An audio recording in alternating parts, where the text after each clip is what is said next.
నేను నా జీవితం ముగించేలోపు, నేను పోయేలోపు ఈ దేశంలో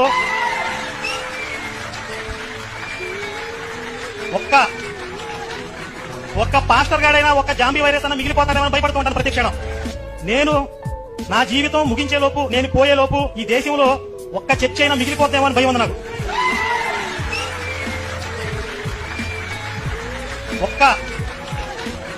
ఒక్క పాస్టర్ గాడైనా, ఒక్క జాంబీ వైరస్ అన్న మిగిలిపోతాడేమని భయపడుతూ ఉంటాను ప్రతి క్షణం. రాష్ట్రంలో ఉండాలి, జరుగుతాయి. ఆలోచనలు ఉండండి.